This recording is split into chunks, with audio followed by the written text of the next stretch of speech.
দার্জিলিংয়ে সপ্তম সরস মেলা এবং বিভিন্ন সরকারি প্রকল্পের উদ্বোধন ও শিলান্যাস অনুষ্ঠানে মুখ্যমন্ত্রী মমতা বন্দ্যোপাধ্যায়। আমরা সরাসরি নজর রাখবো এখন সেদিকে। मैडम और सभी विशेष अतिथियों का हार्दिक स्वागत करती हूं। अब मैं माननीय मुख्यमंत्री मैडम को सरस मेला का उद्बोधन करने का अनुरोध करती हूं। धन्यवाद madam.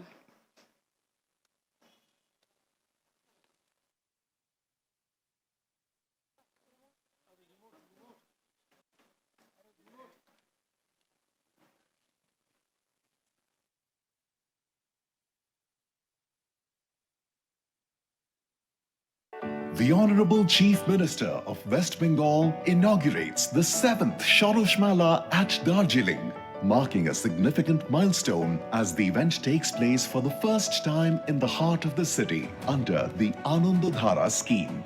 With the participation of 350 artisans from across the state and country, the Mela provides a vibrant platform for rural entrepreneurs to showcase their skills and products. এই মুহূর্তে আমাদের সঙ্গে রয়েছেন আমাদের senior assistant news editor Sutapa Sen. আমি চলে যাব সুতপার কাছে। সুতপা, মুখ্যমন্ত্রী মমতা বন্দ্যোপাধ্যায় সপ্তম সরস মেলাতে রয়েছেন এই মুহূর্তে, পাশাপাশি একগুচ্ছ কর্মসূচিও রয়েছে। আমরা দেখতে পাচ্ছি অরূপ বিশ্বাসও রয়েছেন মুখ্যমন্ত্রীর সঙ্গে। আজ কি কর্মসূচি রয়েছে ওভারঅল মুখ্যমন্ত্রীর? আজকে সবচেয়ে গুরুত্বপূর্ণ কর্মসূচি এটাই যে মুখ্যমন্ত্রী সরস মেলার উদ্বোধন করছেন। তুমি জানো যে অর্থাৎ 7 বর্ষ চলছে সরস মেলার। এই প্রথম কিন্তু দার্জিলিং এ সরস মেলা উদ্বোধন করলেন মুখ্যমন্ত্রী। এবং এই সরস মেলায় তুমি জানো মূল কারণই হচ্ছে যে প্রথমত ক্ষুদ্র শিল্পের সঙ্গে যুক্ত মহিলারা রয়েছেন, তাদের যে সমস্ত হস্তশিল্প রয়েছে সেগুলোকে মানুষের সামনে নিয়ে আসা, যাতে বিক্রি হয় এবং তাদের আয় হয়, সেই আয়ের রাস্তা উদ্ঘাটন করার জন্য মুখ্যমন্ত্রী এই সরস মেলা চালু করেছিলেন। আজকে প্রথম দার্জিলিং এ হলে দার্জিলিং যে ম্যাল, সেই ম্যালে এই সরস মেলা হলে এই মুহূর্তে দার্জিলিং এ প্রচুর পর্যটক রয়েছে, তার ফলে প্রচুর বিক্রি হওয়ার সুযোগ রয়েছে। এবং এই সরস মেলা উদ্বোধন করার পাশাপাশি আরো একগুচ্ছ প্রোগ্রাম রয়েছে। যেমন আমরা ইতিমধ্যেই দেখতে পাচ্ছি যে জমির পাট্টা দেওয়া শুরু করেছেন মুখ্যমন্ত্রী। তুমি জানো যে চা বাগানের শ্রমিক যারা রয়েছেন তাদেরকে জমির পাট্টা দেওয়া শুরু করেছে রাজ্য সরকার, এবং আজকে কিন্তু অনেকের হাতে জমির পাট্টা তুলে দিচ্ছেন মুখ্যমন্ত্রী মমতা বন্দ্যোপাধ্যায়।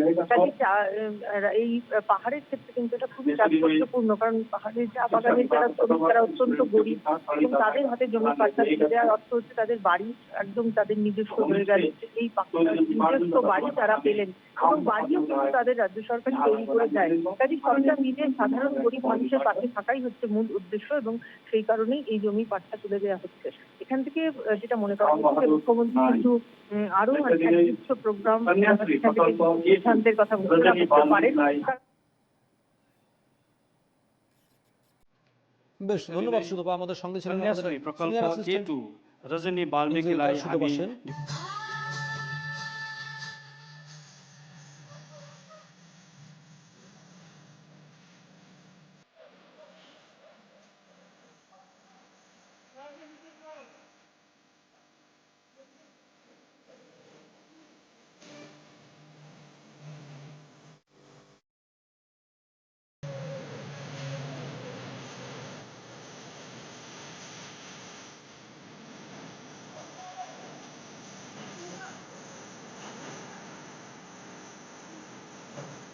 थोड़ा पीछे आ जाइए दादा, बादाम मोबाइल लेके पीछे दादा, थोड़ा पीछे आ जाइए दादा, थोड़ा पीछे